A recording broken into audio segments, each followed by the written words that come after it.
लाओ सैलरी दो। सैलरी दो? अरे ऑफिस से आया हूँ, ना चाय ना पानी, थका आ रहा आया हूँ। पर एक बात बताओ, तुम्हें सैलरी से प्यार है, मुझसे प्यार नहीं है? तुमसे प्यार करके ना भुगत रही हूँ मैं। और ये क्या हश्र बन चुका है ना मेरा, ये सब भी पता है मुझे। मुझे इन चीजों से मतलब नहीं है, मुझे सैलरी दो अभी। कहाँ से दूं सैलरी, कहाँ से दूं? पूरे महीने का राशन ला के रखा हुआ है, सारे बिल्स पे किए हैं मैंने, बच्चों की फीस भरी है मैंने। जब कुछ बचेगा तब दूंगा ना। और क्या बोल रही थी तुम कि क्या हश्र हो गया, क्या भुगत रही हो तुम? तुम्हारे पापा से झूठ बोल के शादी नहीं की मैंने। शादी से पहले सब कुछ बता दिया था उन्हें कि कितना कमाता हूं मैं। और सैलरी तो तब दूंगा ना मैं तुम्हें जब सेविंग्स होंगी। और कोई भूखा नहीं मार रहा हूं तुम्हें, खाना खिला रहा हूं, अच्छा अच्छा पहना रहा हूं। जब पैसे बचेंगे तब दूंगा मैं। मेरे बाप को क्यों बीच में ला रहे हो तुम? अरे सबसे बड़ी गलती थी मेरी तुमसे शादी करना। तुम्हें पता है शादी से पहले मैंने कितने सपने देखे थे कि तुम्हारे साथ यहाँ जाऊंगी, वहां जाऊंगी, ये पहनूंगी, वो करूंगी। और कर क्या रही हूँ मैं? घर में काम, एक नौकरानी बनकर रह गई हूँ। अरे अपने बाप के घर में ना रानी बनकर रहती थी मैं। अगर तुम्हें रानी बन के रहने का शौक है ना, तो वो तुम यहाँ भी रह सकती हो। ये सब दिमाग का खेल है, दिमाग का। तुमने सोच लिया कि तुम यहाँ नौकरानी बन के रहती हो, इसलिए तुम्हें ऐसा लग रहा है कि तुम इस घर की नौकरानी हो। अगर तुम्हें महारानी बन के रहना ना, तो चली जाओ अपने बाप के घर, वहीं रह लेना।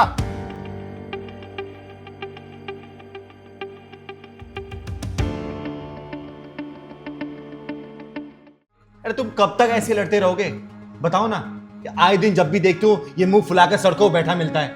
कब तक चलेगा ये सब? देखो, मैं तुम लोगों की परेशानियां समझ रही हूं। अब पता है सबसे बड़ी प्रॉब्लम क्या है? प्रॉब्लम ये है कि तुम लोग छोटे छोटे जो खर्चे हैं ना, उस पर अंकुश नहीं लगा पा रहे। और ऐसा नहीं कि ये प्रॉब्लम सिर्फ तुम लोगों के साथ ही है। मैं आए दिन बहुत सारे परिवार मैंने ऐसे देखे हैं कि वो लोग बचत नहीं कर पाते और आए दिन तू मैं होती रहती है मियां बीवी के बीच में। तुम लोग छोटे खर्चों पे अंकुश लगाओ ना। अब देखो सागर, मैं ये नहीं बोल रहा कि मुस्कान हर जगह गलत है। अरे ये तुम्हारी बीवी है, धर्म पत्नी है, इसकी भी कुछ ख्वाहिशें हैं तुम्हें लेकर। और उन ख्वाहिशों के लिए ये तुमसे ही लड़ेगी ना, किसी और से तो नहीं बोलने जाएगी। ये भी बहुत जगह मन मार के रहती है, ऐसा नहीं कि ये बहुत बुरी है। हाँ, ये मानती हूँ कि ये बहुत बेबाक बोल देती है, तू मैं करने लग जाती है। लेकिन जब तुम इसके दिल की गहराई में झांक के देखोगे ना, तो तुम्हारे लिए सिर्फ प्यार ही नजर आएगा और कुछ भी नहीं। और मुस्कान, तुम्हें भी ना कहीं अपने पति को समझना पड़ेगा। अरे बेचारा मेहनत तो कर रहा है ना, 10-10 घंटे की शिफ्ट करता है, लेकिन उसके ऊपर भी तो रिस्पॉन्सिबिलिटी है ना। अपने माँ बाप की रिस्पॉन्सिबिलिटी, गांव में पैसा भेजना है, बच्चे की स्कूल की फीस भरनी है, घर तुम लोगों ने EMI पे ले रखा है, राशन पानी 2 पैसे बचत भी करना है। तो इसलिए अगर ख्वाहिशें पूरी नहीं कर पाए, इसका मतलब ये नहीं कि आने वाला समय इसका खराब होगा। क्या पता आने वाले समय तुम्हारी सब ख्वाहिशें पूरी करे। आज जब तुम इसका साथ दोगी ना, तभी कल बेहतर बना पाओगी। हर छोटी छोटी बात के लिए ना, जब पति ऑफिस से घर आता है ना, तो लड़ा नहीं जाता, तू मैं नहीं किया जाता। और किस किताब में लिखा है कि सैलरी हमेशा बीवी के हाथ में देनी चाहिए? अरे जब खर्चा पति को करना है, हर चीज संभालना है, तो भाई जाहिर सी बात है पति अपने पास रखेगा ना। हाँ, ये है कि तुम्हारे अगर खर्चे के लिए पैसे तुमको नहीं देता है, तुम अपनी आवाज उठा सकती हो। लेकिन आए दिन घर में कलह करना, तू मैं करने से ना लक्ष्मी आती नहीं है बेटा, घर छोड़ के चली जाती है। समझो इस बात को। और सागर, आगे से इसकी छोटी छोटी चीजों का ध्यान रख। और लगता है कि इतने पैसे में अगर तुम्हारा गुजारा नहीं हो पा रहा था, तो कोशिश करो ना।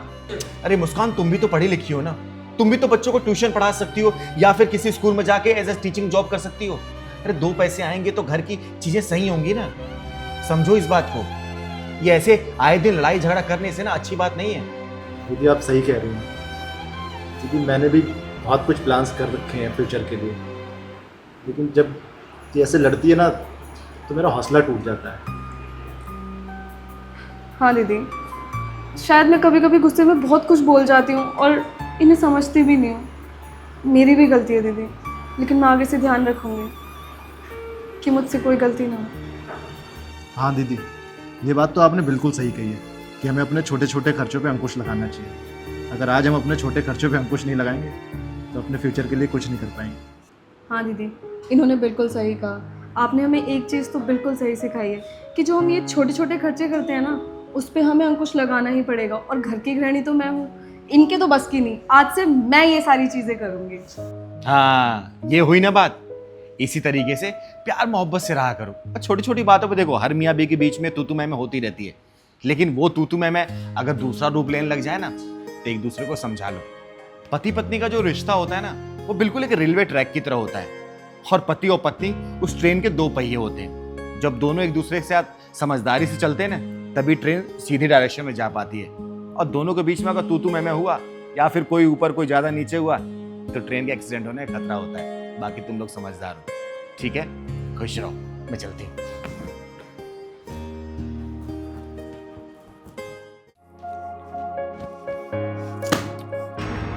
अरे पागल हो गई हो, ये क्या हरकतें हैं? चुप रहो। पूजा, पूजा, ये क्या कर रही है तू? किताबों में आग क्यों लगा रही है? दीदी, इस इंसान ने ना मेरी शिक्षा में, मेरी पढ़ाई लिखाई में आग लगा दी है। ये क्या बोल रही है तू? जो शिक्षा इंसान को सर उठाकर जीना सिखाती है ना, वो शिक्षा इंसान को सर झुकाकर कैसे जीना सिखा सकती है दीदी। दीदी, ये घुमा फिरा के बात कर रही है और मुझे भी सबके सामने गलत साबित करना चाहती है। मैंने सिर्फ इससे ये कहा कि जॉब मत कर, मैं कमा रहा हूँ और अच्छा खासा कमा रहा हूँ, लेकिन नहीं, इसे तो जॉब करनी है। ये जिद पर अड़ी है। मैंने इसे कहा काम मत कर, आराम कर। दीदी, मैंने शादी के बाद पढ़ाई इसलिए नहीं की कि मैं आराम करूं, बल्कि शादी के बाद मैंने पढ़ाई इसलिए की कि मैं अपने पति के साथ कंधे से कंधा मिलाकर चल सकूं। अरे कहने और करने में फर्क होता है। लड़की जब कमाने जाती है तो सैकड़ों भूखी नजर उसको देखती हैं।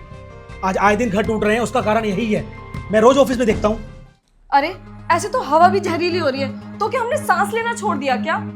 लोग लड़की की मजबूरी का फायदा उठाते हैं। ये सारे ड्रामे मैं रोज अपने ऑफिस में देखता हूँ। अरे मैं मानती हूँ कि आजकल का माहौल बहुत खराब हो चुका है, लेकिन पढ़ाई लिखाई मैंने इसलिए नहीं की ना कि मैं लोगों के डर से घर में छुप कर बैठ जाऊं।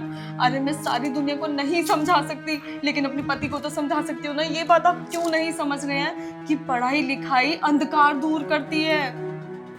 मैं तुम दोनों की बातें सुन रही हूँ। और मनीष, एक बात बताओ, तुम कब से ये छोटी छोटी बातें सोचने लगे?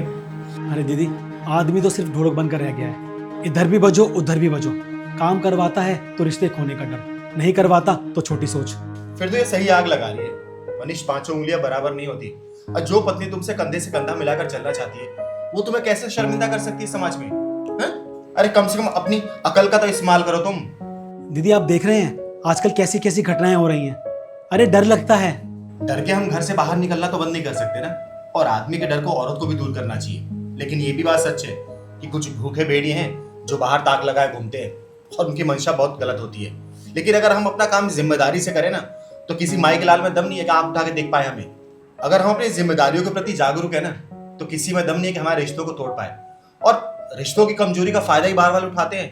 तो एक काम करो ना, अपने रिश्तों को मजबूत बनाओ, ताकि कोई भी बाहर वाला आंख उठा के ना देख सके।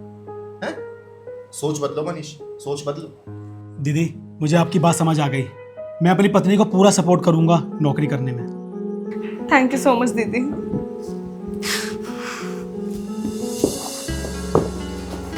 और हाँ मनीष, पूरा सपोर्ट करने से, ठीक है? खुश।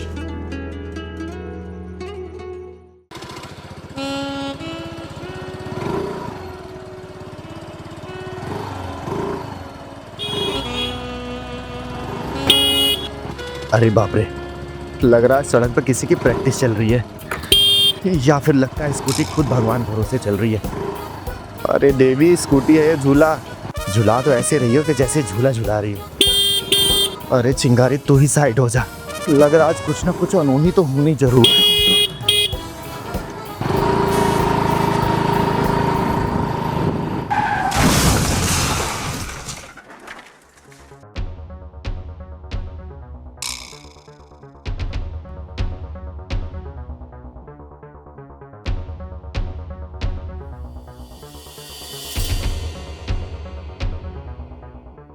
सॉरी सॉरी, वो मैं संभाल नहीं पाई, ब्रेक ने ना धोखा दे दिया। अरे नहीं देवी, आपकी ब्रेक ने नहीं, बल्कि मेरी किस्मत ने धोखा दे दिया है। और मुझे तो पहले से अंदाजा हो गया था, ये अंदेशा हो गया था मेरे बारे में। लगता है यमराज ने ना आज तिरछी नजर डाली है मेरे ऊपर। और जिस हुजूम में झूम के आप स्कूटी पे घूम रही है ना, मुझे लग रहा है कि मेरा बेड़ा गर्क है आज। बेड़ा गर्क मतलब क्या? अरे यही तो दुनिया पूछना चाहती है कि लेफ्ट इंडिकेटर जला के राइट गाड़ी मोड़ना, इसका क्या मतलब है? ओह सॉरी, वो ना बंद करना ध्यान नहीं रहा। रहने दो, हर लड़की की यही दिक्कत है, और हर लड़की की दिक्कत तो पूरी दुनिया की मुसीबत है। हाँ, लड़की से क्या मतलब है आपका? आप ऐसे कैसे बोल सकती हैं? आप खुद तो ना ही पूरी लड़की हैं, ना ही पूरा लड़के हैं। खुद तो आधी औरत है, आधा मर्द है। अरे आधा मर्द हूँ, इसलिए तो गाड़ी को ठीक से चला लेती हूँ। क्या? नहीं नहीं, कुछ नहीं, मैं तो कुछ नहीं बोल रही हूँ। मैं तो सिर्फ ये बोल रही हूँ कि अगर तुम्हारा अपनी गाड़ी पे कंट्रोल नहीं है, तो बेधड़क अपनी गाड़ी को सड़क पे दौड़ाकर लोगों की धड़कन क्यों बढ़ा रही हो? अब जब सीख लेना तो अपने विमान की सवारी करना। एक्सक्यूज मी, तुम होती कौन है मुझे ज्ञान देने वाली? हाँ, मुझे ना तुम्हारे ज्ञान की जरूरत नहीं है। मुझे कुछ नहीं समझना, गलती तुम्हारी है। तुम ढंग से रास्ते पे नहीं चल रही थी तो ठोकर लगी है, ये तुम्हारी वजह से हुआ है। मैं तो आराम से जा रही थी। अब ना मुझसे ज्यादा बहस करने की जरूरत नहीं है, हटो, रास्ता दो, मुझे जाने दो। ओ, बिना सींग और पूछ की बिदकती आत्मा, जरा सा हंस के क्या बात कर लिया? सिर पे चढ़ गई तू, दो ही साथ तुझे में। एक बात बता, गाड़ी का गलत सिग्नल किसने दिया था? गाड़ी रॉन्ग साइड किसने मोड़ी थी? बोलना। अब तू मुझे सिखा रही है कि देख के चलूं मैं? अरे जब चिंगारी रोड पे चलती है ना, तो आसपास के लोग सोच बूझ के चलते हैं कि कहीं ये भड़क ना जाओ, जला के राख ना कर दे। और उस चिंगारी को तू सड़क पे देख के चलने के लिए बोल रही है? सॉरी दीदी, दीदी सॉरी सॉरी, मुझसे गलती हो गई। आइंदा से ना कभी भी रोड पे स्कूटी लेके नहीं चलूंगी। जब तक स्कूटी चलाना नहीं सीख जाऊंगी तब तक नहीं चलूंगी, ना ही रॉन्ग टर्न लूंगी। पक्का जाने दो ना दिलूंगी। अरे अरे अरे अरे, चुप जा बेटे। अरे मैं तुझे डांट नहीं रही थी पगली, मैं तो समझा रही थी। वो मेरा अंदाज ही ऐसा है ना कि आवाज निकलने से पहले डांट निकल जाती है। एक काम कर, जा तू आराम से जाना, आहिस्ता आहिस्ता जाना, लेकिन ब्रेक और इंडिकेटर का बेटा ध्यान रखना, ठीक है? जा जा, घर जा बेटा। धक्का लगा दूं, ये चला लेगी बेटा। नहीं दीदी, चली जाऊंगी। आराम से जाना, आराम से आराम से। इसकी मासूमियत देख के ना मुझे अपने पहलवान की याद आ रही है। कब आएगा रे बेटा तू गांव से?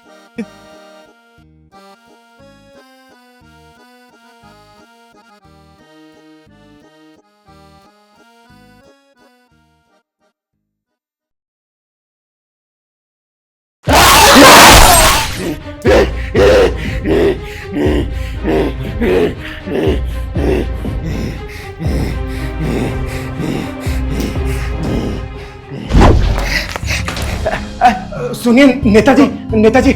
कौन हो तुम और अंदर कैसे घुस आई है? चलो निकलो बाहर यहाँ से। अरे कोई है? मेरी बात तो सुनिए। नहीं नेताजी, मेरी बात तो सुनिए ना। वो हुआ ही हो कि ना कि एक लड़का एक बेचारी लड़की का बलात्कार कर रहा था। अरे वो जो भी कर रहा था तो तुम यहाँ क्यों चली आई? अरे हाँ, अगर ऐसी बात है तो तुम पुलिस स्टेशन जाओ और पुलिस को बोलो कि उस लड़की को बचाए। अरे नहीं, उस लड़की को तो मैंने बचा लिया, लेकिन उस लड़के को नहीं बचा पाई मैं। मतलब?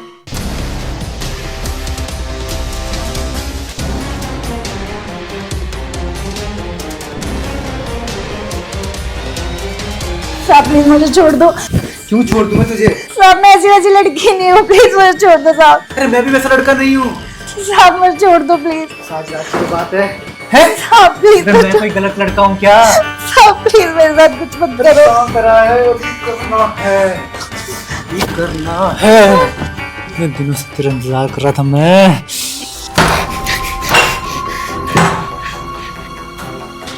कौन है बे तू?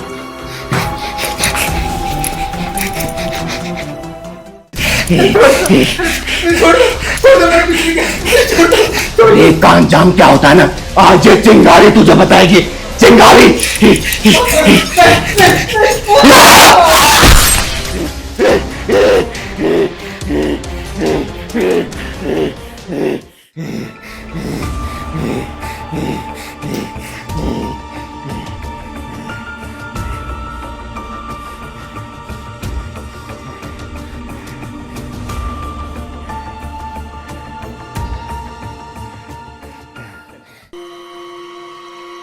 मार दिया उसे? हाँ, मार दिया नेताजी, क्योंकि एक सनकी जानवर का इलाज तो मौत ही होता है ना। और वैसे भी साला वो बड़ा दरिंदा इंसान था, तो उसकी चिता जला दी मैंने। चिता। तो तुम मेरे पास ये सब कहने क्यों आई हो? अरे आप ही तो हमारे समाज के दायित्व हैं, हमारे भविष्य हैं, तो मैं आपसे पूछने आई थी नेताजी, मैंने कुछ गलत तो नहीं किया ना? देखो, जो तुमने किया वो सही था, लेकिन कानून के दायरे में नहीं था। लेकिन तुम कहते हो कि हम समाज के सेवक हैं, तो हम तुम्हारी मदद जरूर करेंगे। बस आने वाले चुनाव में तुम हमारी मदद करना। और तुमने ठीक कहा, ऐसे दरिंदों को चौराहे पे खड़ा करके गोली मार देनी चाहिए, जिससे उसके अंदर डर बैठे। बात तो आप बिल्कुल सही कह रहे हैं नेताजी। काश ऐसा डर अपने बेटे के अंदर भी बिठाया होता, तो आज वो ऐसी दरिंदगी ना करता और उस दरिंदे का नाम था अमित उपाध्याय, है नहीं? हाँ, क्या कर रही है तू? हाँ, दिमाग खराब है तेरा?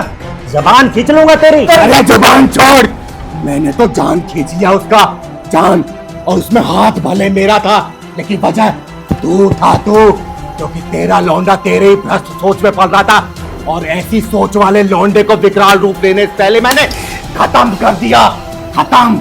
और मुझे इस पे फक्र है, फक्र। और तू जो करना है ना कर ले, बुला ले पुलिस, बुला ले कानून, बुला ले कोर्ट कचहरी, लेकिन चिंगारी को कोई बुझा नहीं सकता।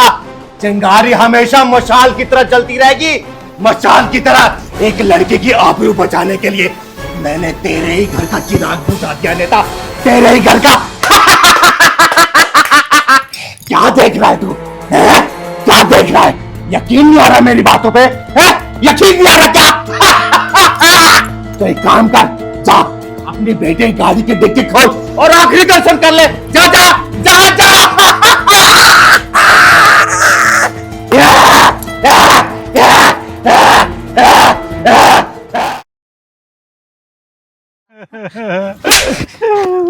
यहां कलयुग का बस एक ही साया, यहां अच्छाई बस एक माया। चिंगारी कहते हैं मुझको, चिंगारे किन्नर। और चिंगारी को धक्का देने के लिए तेरी ये लूट खसोटी कमाई काम नहीं आएगी, बल्कि मेहनत की रोटी खानी पड़ेगी तुझे, समझे? कितनी देर हो गई खड़े हुए, ना कोई बस आ रही है, ना कोई रिक्शा आ रहा है, ऑटो तक भी तो दिखाई नहीं दे रहा। पता नहीं कितनी देर वेट करना पड़ेगा।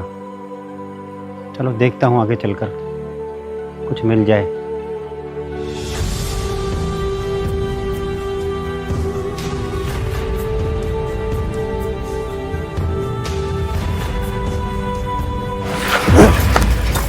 की रफ्तार का स्पीड ब्रेकर तोड़ू, सालों के हाथ में गाड़ी क्या आ जाती है, रोड अपने बाप की समझने लग जाते हैं। बाबा आपको कहीं चोट तो नहीं आई ना? आप ठीक है ना?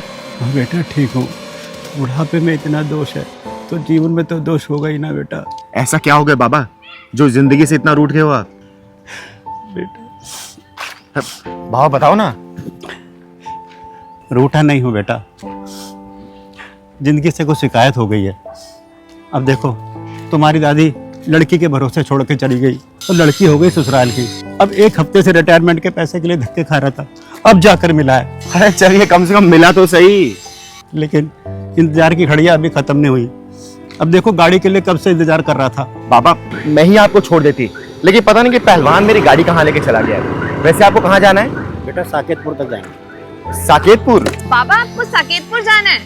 आइए ना, मैं छोड़ देती हूँ। मैं भी बस वहीं जा रही थी, रास्ते में आपको छोड़ती हुई जाऊंगी। हाँ ये तो अरे कोई बात नहीं, साकेतपुर रहती है ना बेटी, वहीं छोड़ देगी। बेटा छोड़ देना उनका साकेतपुर। हाँ हाँ आइए ना, मैं भी बस यहीं पास में ही रहती हूँ। बैठिए। बैठिए बेटा, आराम से लेके जा। ठीक है। बेटा यकीन नहीं होता कि भगवान ने आज दो अच्छी लड़कियों से दिलवा दिया। जीते रहो बच्ची।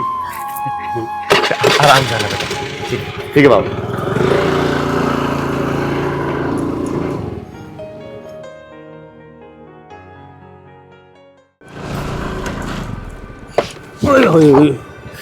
क्या हुआ बेटा, कोई दिक्कत है क्या? गाड़ी पंचर तो नहीं हो गई है बेटी?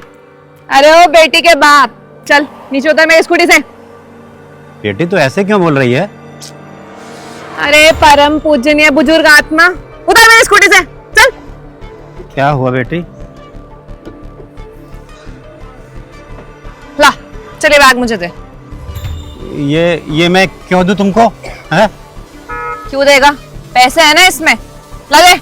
नहीं, ये मेरी रिटायरमेंट के पैसे हैं, मैं अपने जीवन भर की कमाई तो मैं नहीं दूंगा। क्या करेगा बुड्ढे तू इतने पैसों का? वैसे भी 4 दिन की तेरी जिंदगी बची है, मार मार आ जाएगा 4-5 दिन में, इतने सारे पैसे बर्बाद हो जाएंगे। ला मुझे दे, मेरे अंदर तो अभी जवानी है, ऐश करूंगी इतने पैसों का। ला। बेटे तुम अच्छे घर की लगती हो, और देखो तुमने कपड़े भी अच्छे पहने हुए हैं, और तुम्हें ऐसा काम करते हो अच्छा नहीं लगता? ये कपड़े भी ना इन्हीं पैसों से लाई हूँ। ला चुपचाप से पैसे दे दे, खामखा छीना झपटी में चोट वोट लग जाएगी, हड्डी वड्डी टूट जाएगी, इलाज कराता फिर डॉक्टर के पास। चुपचाप से ला। नहीं, ला। मैं अपने जीवन भर की कमाई, रिटायरमेंट की कमाई मैं तुम्हें नहीं दूंगा। समझ नहीं आ रहा क्या तुझे? बोला ना ला दे। मैं नहीं दूंगा। ऐसे नहीं मानेगा तू, ला थैला दे। नहीं मैं नहीं दूंगा। दे दे। मैं नहीं दूंगा, मैं नहीं दूंगा।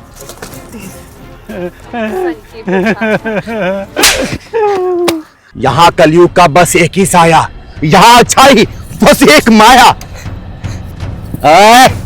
चिंगारी कहते हैं मुझको, चिंगारे किन्नर। और चिंगारी को धक्का देने के लिए तेरी ये लूट खसोटी कमाई काम नहीं आएगी, बल्कि मेहनत की रोटी खानी पड़ेगी तुझे, समझे? एक और मार बेटी से, एक और मार। देखो कैसे कैसे दिन आ गए।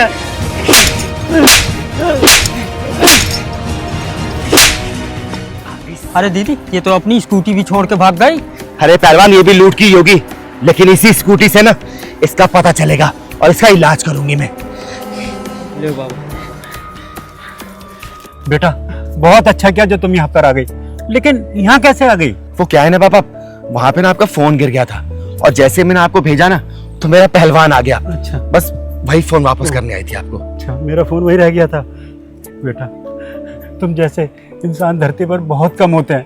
भगवान की दुआ से आप मेरे को मिल गई, आप मेरे लिए भगवान के समान हो। अरे नहीं बाबा, मैं सिर्फ इंसान हूँ और इंसान ही रहने दीजिए। और चलिए मैं आपको घर छोड़ देती हूँ। ठीक है बेटा। पहलवान ये स्कूटी ले ले।